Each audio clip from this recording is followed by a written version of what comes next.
Husband cheated on the corporate card. I used the security cam to take his office and his career.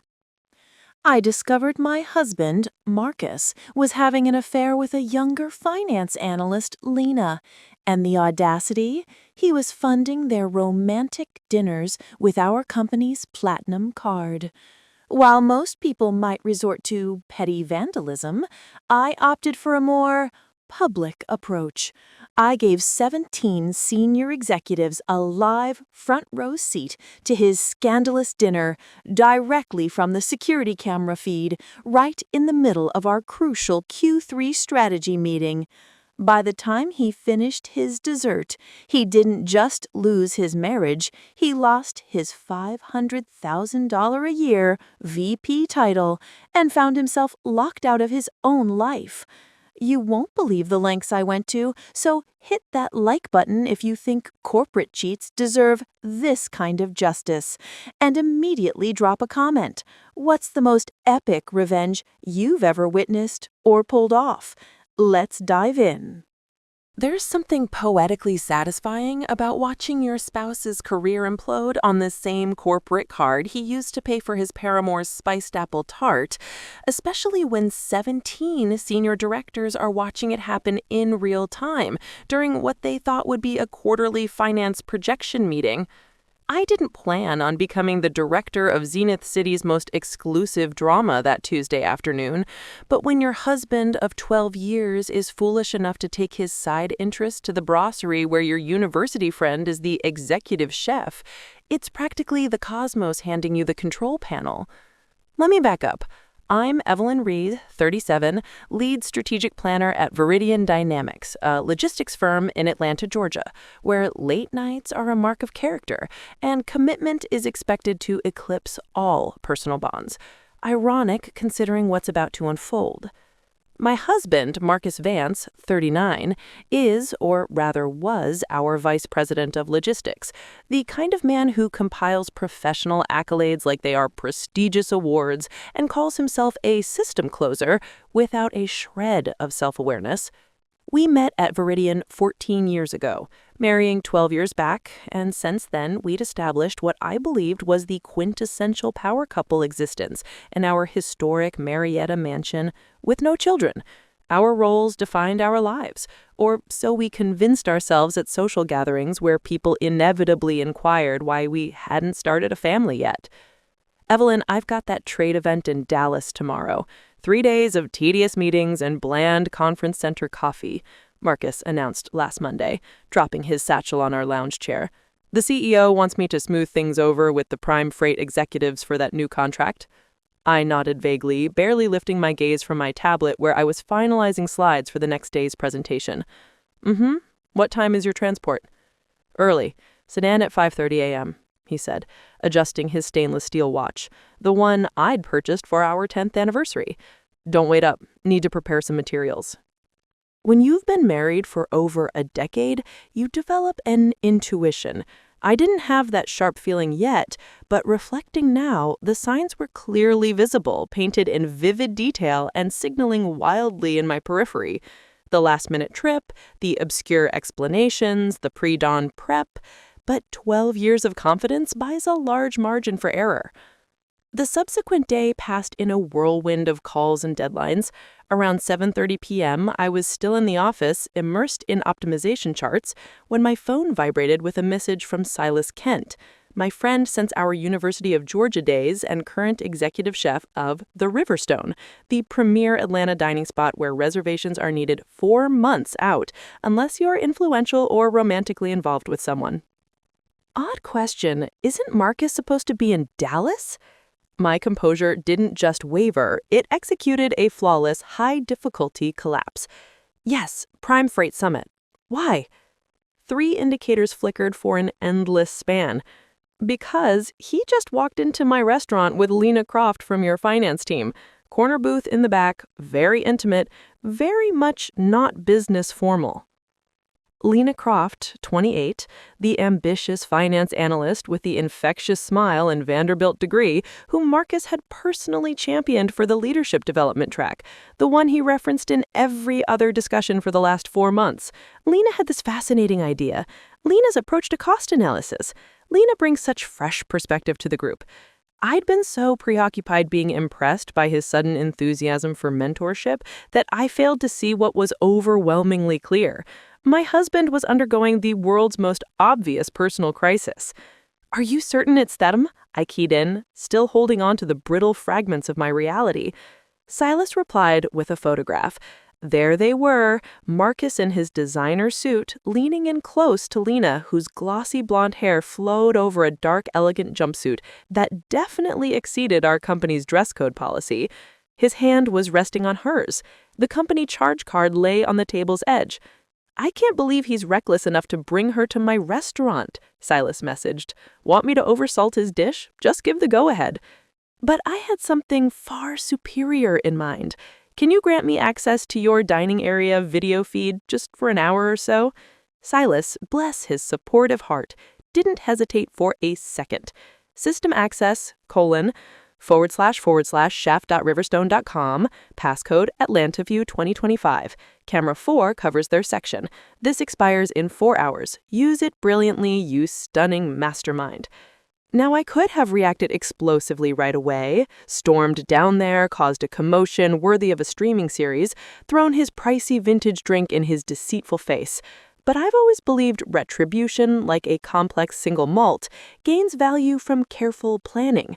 I checked my agenda and saw the perfect moment, the quarterly operations review meeting scheduled for 9 p.m., the one where all division heads, including our CEO, Darren Hale, and Chief Financial Officer, Naomi Clark, would be connecting remotely for updates on our Q3 initiatives. The meeting Markus was expected to join from his Dallas hotel room. I spent the next 45 minutes orchestrating the scene. First, I phoned IT and had them add a screen sharing capabilities test to the agenda. Then I rehearsed my part, ensuring the crucial slides were positioned early. Finally, I distributed a company-wide notice reminding everyone of the vital strategy alignment happening at 9 on the dot. At 9:58, I logged into the Riverstone video system. Camera 4 offered a high-definition view of Markus refilling Lena's wine glass, their shared platter half-eaten, his wedding band prominently visible as he gestured enthusiastically about something that made her smile. They were sharing the truffle pasta, the one I'd introduced him to on our anniversary 3 years prior. At 9 a.m., 17 senior directors joined the video call. I began professionally guiding them through the first quarter strategic achievements, efficiency ratings, and expansion forecasts. 18 minutes in, precisely when focus typically begins to drift, I cleared my throat.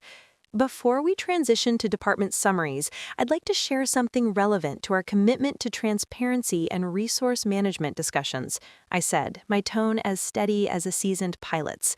I'm going to share my screen for a real-time demonstration. With 3 clicks, I broadcast the Riverstone Camera 4 feed to the entire executive group. There was Markus, now feeding Lena a spoonful of chocolate lava cake, her hand playfully tapping his arm. The virtual chat instantly erupted. I continued in my best presentation voice. As you can see, we have an interesting case study in development.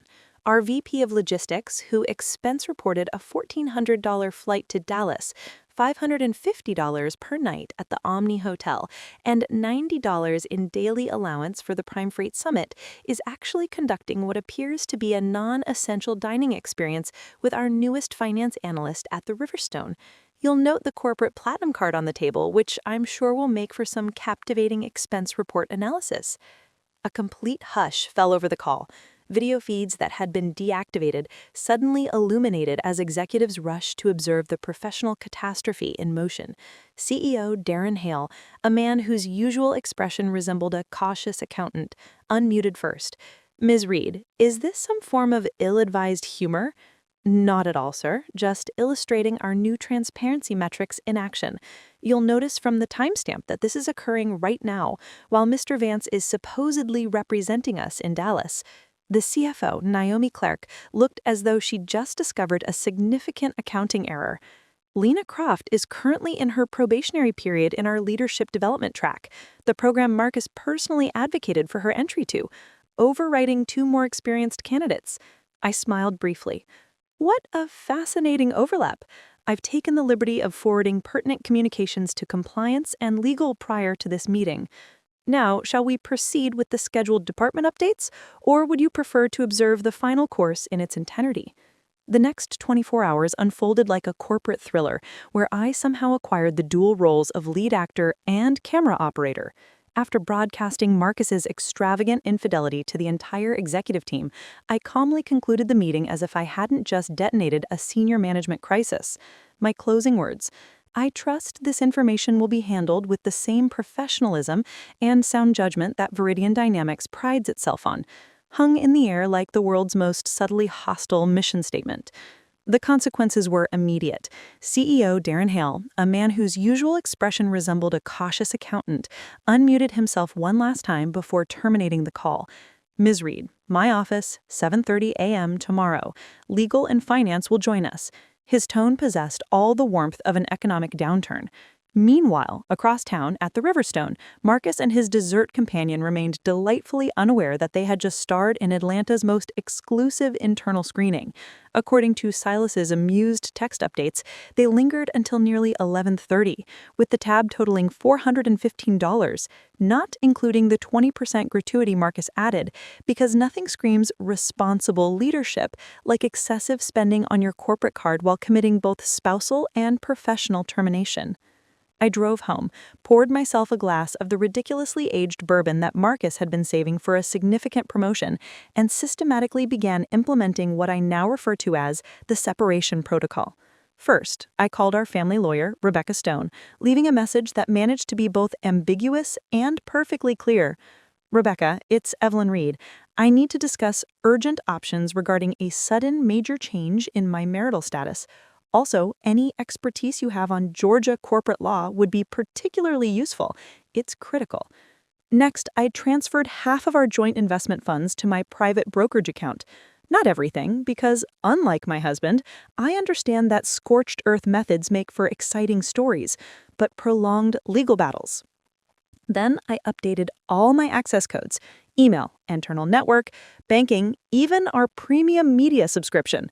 My apologies, Markus. You'll have to purchase your own account to find out what happens in the new season of The Disgruntled Spouses of Atlanta.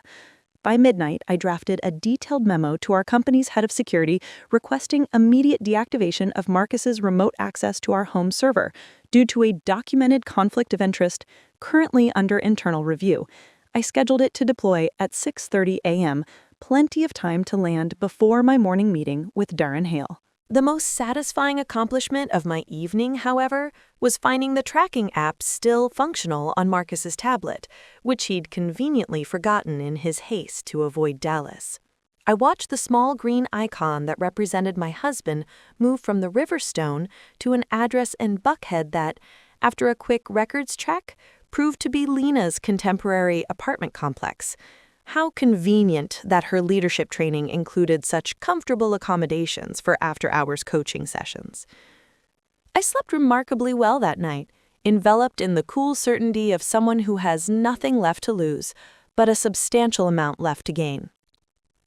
At 7:25 a.m., I walked into Veridian headquarters with the calm assurance of someone who had neatly packed her husband's belongings into storage containers and left them in the building's designated delivery area with a note that read, "Available to a motivated buyer, gently used VP with fidelity issues."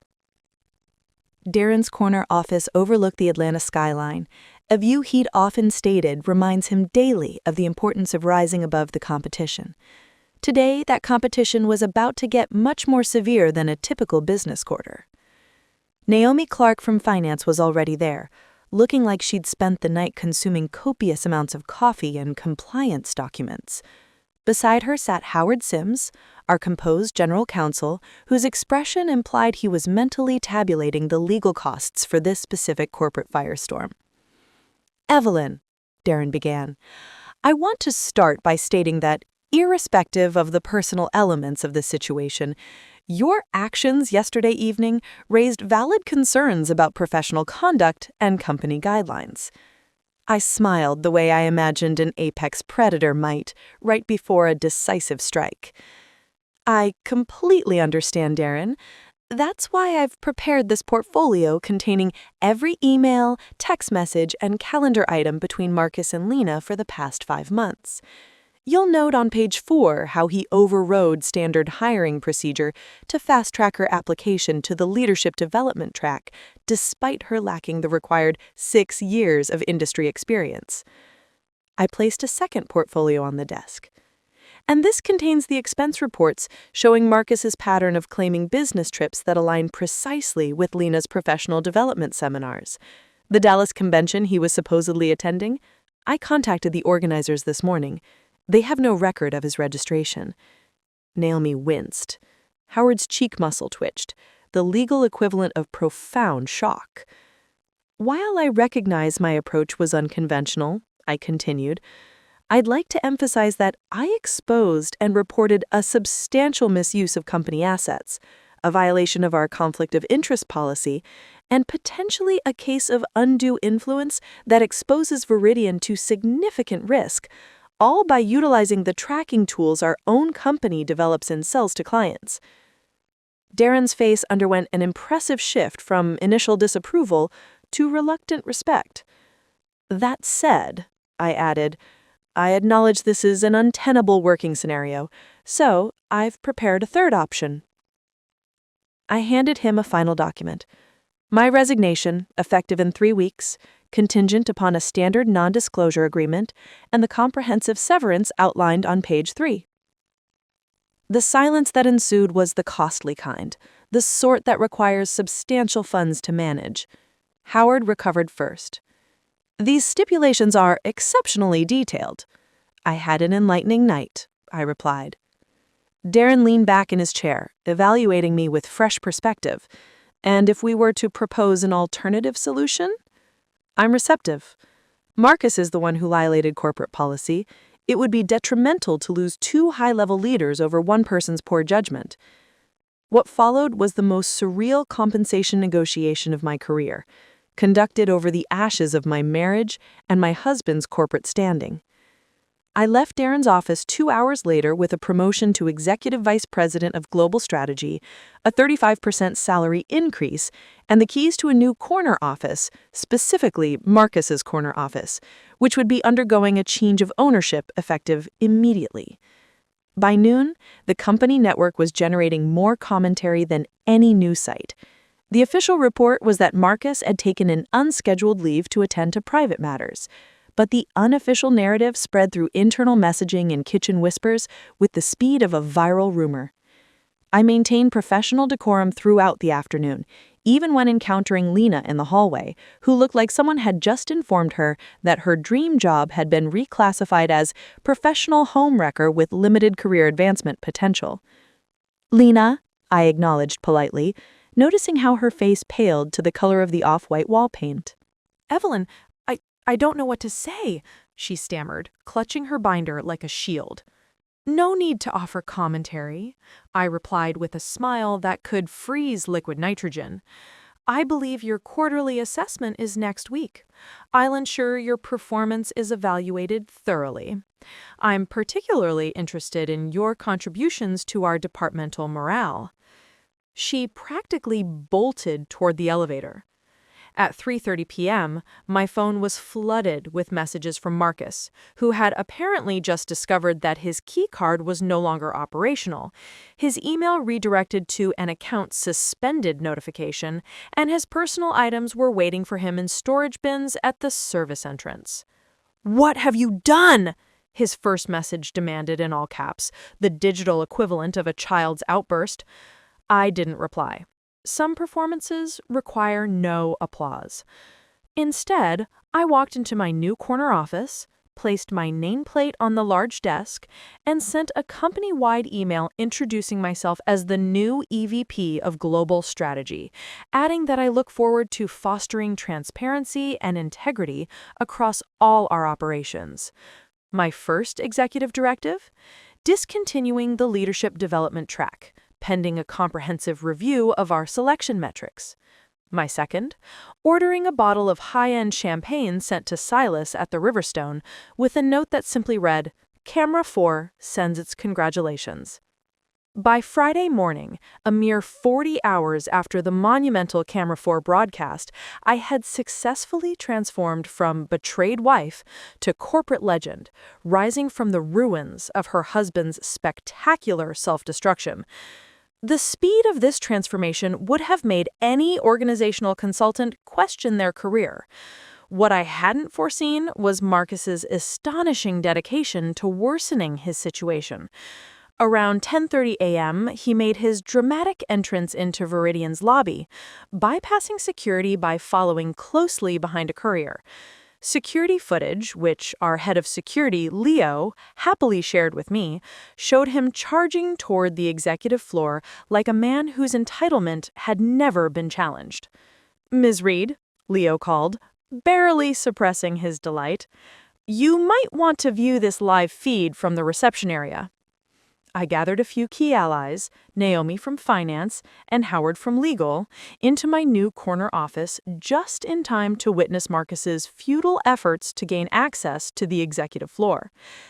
Watching him repeatedly swipe his deactivated access card with growing exasperation carried the same dark pleasure as seeing someone try to pay for luxury goods with expired vouchers, multiplied by 12 years of accumulated frustration. "Should we deploy security?" Naomi asked, clearly enjoying the spectacle despite her professional front. "Let's allow him another minute," Howard suggested, glancing at his watch. "I want to ensure we have sufficient evidence for the legal protection order should it become necessary." Eventually, Darren himself emerged from the elevator, accompanied by 2 security personnel who looked like they moonlighted as professional athletes. Their exchange was not audible on the video feed, but Markus's face cycled through more emotions than a theatrical production. When Darren handed him an envelope containing what I knew was the official notice of his administrative leave pending investigation, Markus made the critical mistake of attempting to bypass him toward the elevator doors. "Oh, that's a serious conduct violation," Naomi narrated, taking notes with the excitement of a commentator. "And now we definitively have grounds for the legal protection order," Howard added, as the security guards firmly escorted my struggling husband toward the exit.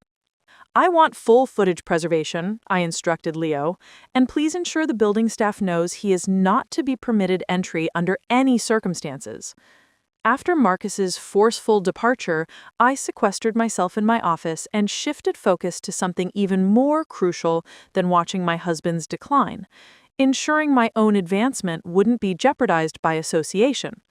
I spent the afternoon meeting privately with my core team members, reassuring them that our department's path remained robust, despite the unfortunate developments with leadership in logistics. The implicit message was clear: support me and thrive, mention my personal drama, and face professional stagnation. Your discretion during this leadership transition will be noted and remembered, I told each of them, maintaining eye contact just long enough to be impactful. Not a single person brought up Camera 4 or Markus afterwards. Funny how powerful the right kind of omission can be. Around 4:30 p.m., I received a call from Rebecca Stone, my newly retained divorce lawyer, who made Machiavelli seem like an idealistic social worker. "Evelyn, I've reviewed your circumstances and I have excellent news," she began, her tone carrying the precise conviction of someone who flourishes amidst other people's marital collapses. Georgia is an equitable distribution state, but given the circumstances of documented infidelity, especially with a coworker, and the clear misuse of company resources, she paused for dramatic effect, we're going to ensure he leaves with the minimum, settle him efficiently, and place him on the highest shelf where he can't cause more trouble. I laughed for what felt like the first time in months. "That's why I hired you, Rebecca. I have already prepared the initial paperwork. Now, regarding the house in Marietta, you mentioned it's in both names?" "Yes, but I made the initial payment using an inheritance from my grandfather." "Perfect. And the mountain retreat in North Carolina?" "Joint purchase, but all major upgrades came from my bonus last year." Even better. And tell me about this corporate investigation. Will there be official findings? I smiled into the phone. Let's just say Veridian takes ethical conflicts very seriously when they happen on a live feed and are witnessed by the entire executive team. We spent the next hour planning with the precision of military strategists preparing for an operation. By the time we concluded the call, I had a comprehensive action plan that included forensic accounting to trace any hidden expenditures on his mentorship activities, evidence preservation, those security videos would make potent exhibits, and a timeline for legal submissions that would ensure maximum leverage. Meanwhile, Markus had been continuously contacting my phone all day. The messages transitioned from self-righteous outrage, "How dare you shame me like this?" to desperate pleading, "Please, Evelyn, let me explain," to pathetic compromise, "We can salvage this. Just tell the company to stand down." I archived each one without responding, creating a perfect digital record of his unraveling as his situation slowly became clear to him. The final message arrived at 7:45 p.m. "I'm coming home. We must talk face to face." That's when I executed phase 3 of my separation protocol. First call, the locksmith, who had already replaced our house locks the previous day, confirming everything was secured. Second call, our neighborhood security gate, informing that my husband was not permitted entry and any attempts should be reported to me instantly. Third call, Silas, who was only too happy to provide an alibi for the evening. Dinner at the Riverstone, perhaps at camera 3, just far enough from camera 4 to avoid unpleasant memories, he suggested with wry humor. Perfect. And if you could have the sommelier select something appropriate for celebrating a corporate and marital takeover, that would be divine. I arrived at the restaurant 15 minutes before Markus was due at our house. Silas seated me at a table with excellent views of the entrance and handed me a tablet displaying our community gate security feed, which he'd organized through a friend in property management. "You are truly formidable, you know that," he said admiringly. "I prefer strategically decisive," I replied, accepting a glass of champagne. Besides, 12 years of marriage taught me one thing about Markus. He is entirely predictable when cornered. Sure enough, at precisely 8:20 p.m., the tablet showed Markus driving up to our community gate, small suitcase in hand, clearly expecting to reclaim his property. The shock on his face when the security guard refused his entry was priceless. I watched him gesticulate angrily, presumably trying to explain that he resided there. The guard calmly pointed to his control screen, showing whatever restriction I had placed on our account. The ultimate touch came when Markus pulled out his phone, undoubtedly to call me, only to watch me decline his call in real time on the tablet. He looked directly at the security camera, then his face became a perfect picture of a man realizing he was being observed while facing the direct consequences of his own actions. "To your impressive foresight," Silas toasted, clinking his glass against mine. "And to camera 4, where careers go to an abrupt halt and divorces gain momentum." We were halfway through dinner when my phone illuminated with a text from an unlisted number. "This is Lena. We need to talk. It's not how it looks." I showed it to Silas, who nearly sputtered on his wine. "The sheer nerve," he whispered. "What is your next move?" I smiled, the smile of someone who had just received the final clue to a complex puzzle. "I think it's time for phase 4. Divide and conquer." "I'm almost hesitant to ask," he said, leaning forward in anticipation. "Never be hesitant about a well-executed strategy, Silas. By this time tomorrow, Markus and Lena will be turning on each other like trapped animals, and I won't have to lift a finger." Saturday morning arrived with the composed clarity that comes from having a meticulously detailed plan and the emotional distance to carry it out flawlessly.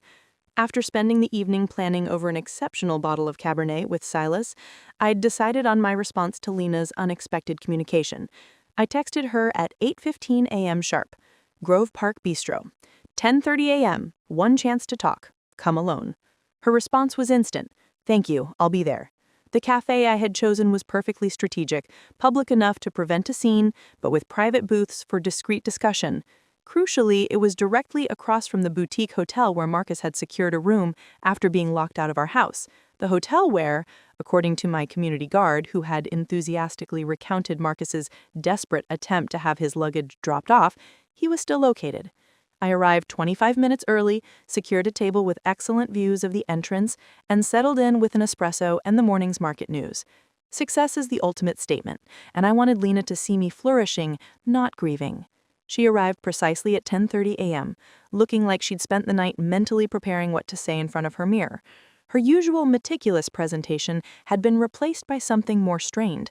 Minimal foundation, hair pulled back quickly, designer purse clutched like protection. "Thank you for agreeing to meet," she said, sliding into the seat across from me. "I know you have every reason to resent me." "Resentment requires an emotional investment I'm not prepared to make. I'm here out of professional necessity. You have 10 minutes. She winced noticeably.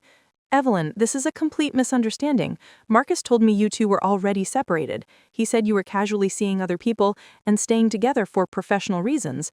The words spilled out in a rehearsed torrent. "He showed me texts from you canceling social plans, emails about your demanding schedule. He said you'd agreed to a flexible arrangement." I maintained my poker face, though internally I was documenting each fabrication for future use. "And you accepted that, without confirmation?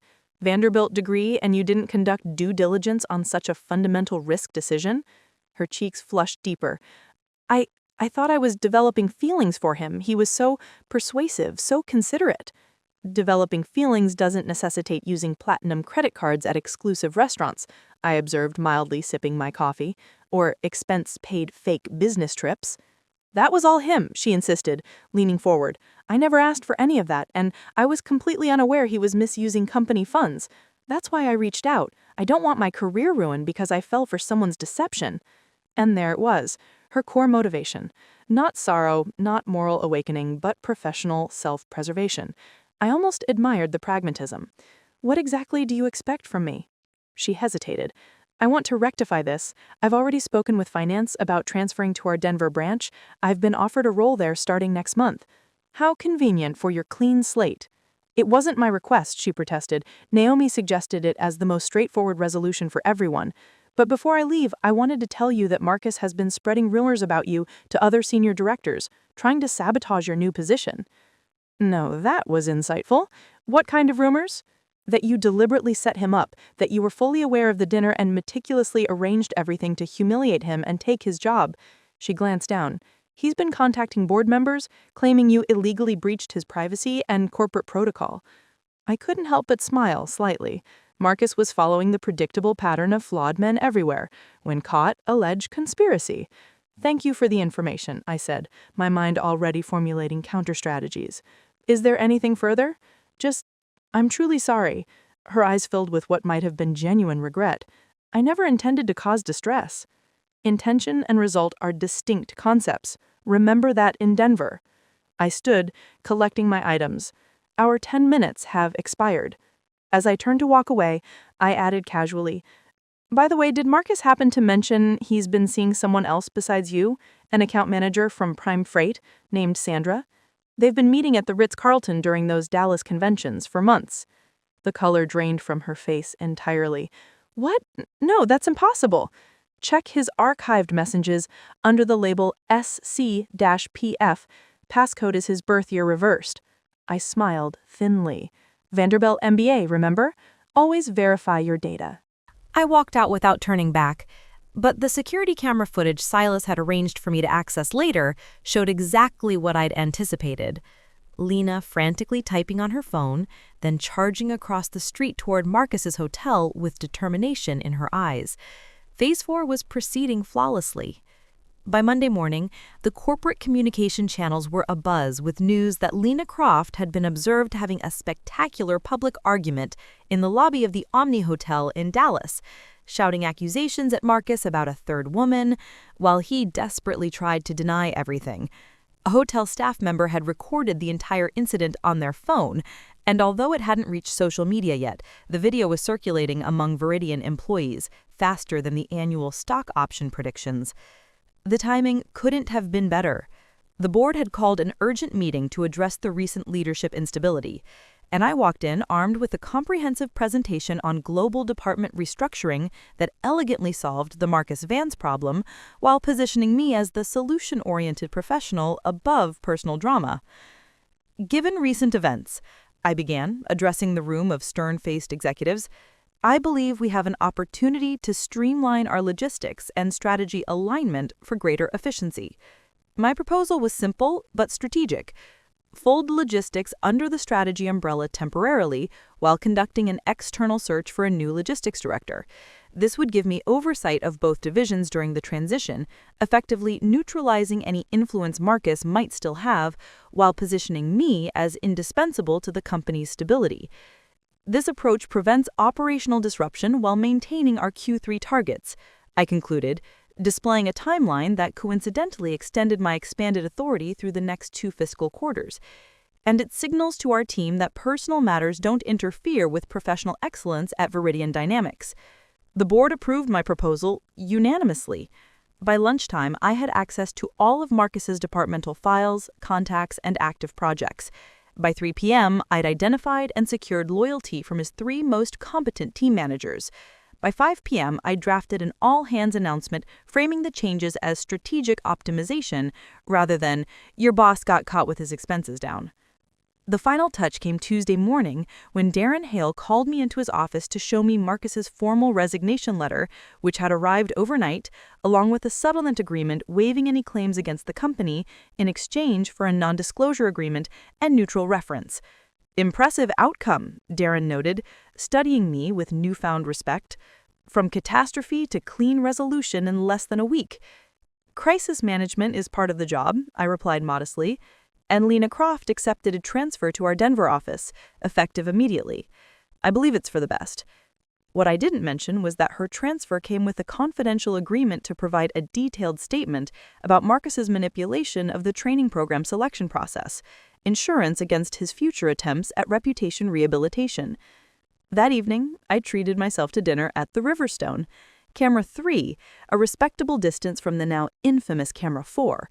Silas Kent joined me, bringing a bottle of rare sparkling wine that he'd been saving for a truly worthy occasion.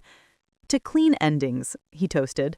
"And strategic new beginnings," I added, clinking my glass against his. As we enjoyed our celebratory dinner, Silas's phone lit up with a text. He glanced at it and burst into laughter. "What?" I asked. "Markus just texted me asking if I'd represent him in the divorce." He showed me the message. "Apparently, your lawyer, Rebecca Stone, is playing hardball, and he needs someone who understands how these things work." I nearly choked on my drink. The audacity of mediocre men never ceases to amaze me. "I told him I have a conflict of interest," Silas replied, his eyes meeting mine with unmistakable warmth. "A very intriguing conflict of interest." I raised my glass again. "To conflicts of interest. Sometimes they lead to the most interesting opportunities." 6 months can change everything. Half a year since Camera 4, half a year since I exchanged my wedding band for a corner office and the profound satisfaction of watching a system collapse under the weight of its own flawed foundation. I'm sitting on the balcony of my new high-rise condo, watching the Atlanta skyline glitter in the autumn sunset.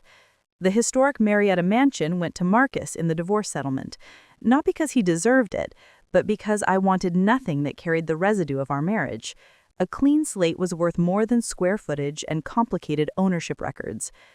The divorce was finalized last week, 3 hours in a mediator's office, signatures on multi-page documents, and 12 years of marriage reduced to asset division spreadsheets and custodial arrangements for our only joint venture, a surprisingly resilient rubber plant named Francis. Markus got the plant. I got freedom. "Do you regret any of it?" My sister, Diana, asked me when I called to tell her it was officially concluded. She's been my emotional anchor throughout this entire saga, offering wisdom from her Seattle University, where she teaches philosophy to enthusiastic college students who think they've discovered existential dread. "Regret is for people who lack forward momentum," I replied, surprising myself with how much I meant it. I spent 12 years with a man who couldn't even cheat effectively. The only thing I regret is having better video recording equipment to capture his face when everything collapsed. The professional aftermath has been nothing short of extraordinary. Veridian Dynamics experienced a 25% increase in efficiency after I implemented the new cross-divisional structure. Turns out removing a self-absorbed middle manager with substandard ideas and replacing him with a streamlined reporting system works wonders for the bottom line. The board made my expanded role permanent last month, along with a compensation package that would make Markus's eyes water if he knew the figures. As for the other players in our small corporate drama, Lena lasted exactly 7 weeks in Denver before accepting a position with a competitor in Phoenix. According to professional networking sites, she's now a strategic human capital director, which I assume means professional job hopper with an inflated title. Markus tried and failed to secure a VP-level position at 4 different corporations, all of which mysteriously received anonymous emails containing security footage from a certain Atlanta restaurant. He's currently working as a sales manager at a mid-tier logistics firm in Birmingham, making roughly half his previous salary, and reporting to someone 6 years his junior. I wish I could claim I masterminded his professional collapse, but karma apparently works pro bono these days. The most unexpected development has been Silas Kent, who leveraged his fine dining management experience into launching a high-end hospitality consulting firm. We've been meeting for dinner every Wednesday since the champagne toast 6 months ago, strictly professional at first, then gradually evolving into something neither of us was actively seeking, but both of us definitely needed. "You know what's humorous," Silas said last week, as we shared dessert at a new cafe far from the Riverstone. "If Markus had chosen literally any other establishment in Atlanta for his affair, we never would have met." "The universe has a peculiar sense of timing," I agreed, stealing the last bite of the key lime pie. Imagine building your career on strategic planning, only to be destroyed by tactical stupidity. Last I heard through the corporate network, Markus and his prime freight paramour, Sandra, had a short-lived rebound relationship that collapsed when he discovered she was also seeing her running coach. Apparently being the fallback option wasn't as appealing as being the main attraction. Shocking. People often inquire if I'm over it yet, as if emotional recovery follows a clear, defined path with a finish line. The truth is more intricate. Am I over the marriage? Absolutely. Am I over the betrayal? Not entirely. But I've repurposed that particular emotion into something more constructive. The experience taught me 3 invaluable lessons. First, trust, but verify. I now apply the same thorough due diligence to my personal relationships that I do to strategic initiatives. Transparency isn't just a corporate slogan, it's the bedrock of any relationship worth maintaining. Second, revenge is a dish best served on company letterhead. Public outbursts make for temporary drama, but strategic professional maneuvering creates lasting structural consequences. Markus lost more than a wife. He lost his career trajectory, his corporate reputation, and his inflated sense of invincibility. Third, and perhaps most crucially, catastrophe often clears the path for opportunity. Without Camera 4, I would still be a high-potential second-in-command in a department I should have been running, married to a man whose inadequacy I had mistaken for reliability. Next week, I'm flying to LA to present our success case study at an industry conference. Silas is accompanying me, officially as a networking partner, unofficially as something we're still defining, but both enjoying immensely. My keynote speech is titled, "Transparency as a Competitive Advantage: How Clear Communication Transforms Organizations." The irony is certainly not lost on me. Life after infidelity isn't about reconstructing what was lost. It's about constructing something entirely new from better materials. And if you're meticulous about it, you can architect a reality so superior to your previous existence that you find yourself almost grateful for the demolition. Almost. As for Markus, I hear Camera 4 at the Riverstone is permanently reserved under his name, not because he ever dines there, but because Silas thought it would make an excellent corporate cautionary tale. Some legacies aren't quite what we intend for ourselves. So that's the full story. I know it sounds like a movie plot. The betrayal, the corporate coup, the new beginning. But it was my life.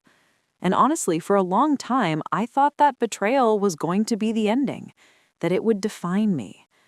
Instead, it became the foundation for something stronger, something real. I wouldn't trade the lessons I learned for anything, because ultimately, the most valuable thing I regained wasn't a corner office or financial freedom. It was my self-respect and the clarity to see who I truly was. If you made it this far, thank you for listening. You know, we often feel isolated when we go through something like this, but I know I'm not the only one who's had to rebuild from the ground up. I want to hear your story. What was your moment? That point where you realized you had to stop being a victim and become the architect of your own future. Whether it's infidelity, a career setback, or just a major life pivot, share it below. Let's create a space where we can truly talk about moving forward. Drop a comment and tell me, what did you have to demolish to build the life you truly wanted? And if you took anything away from this video today, please hit the subscribe button before you go. It really helps me know that sharing this difficult chapter was worth it. Thanks for being here. I'll see you in the comments.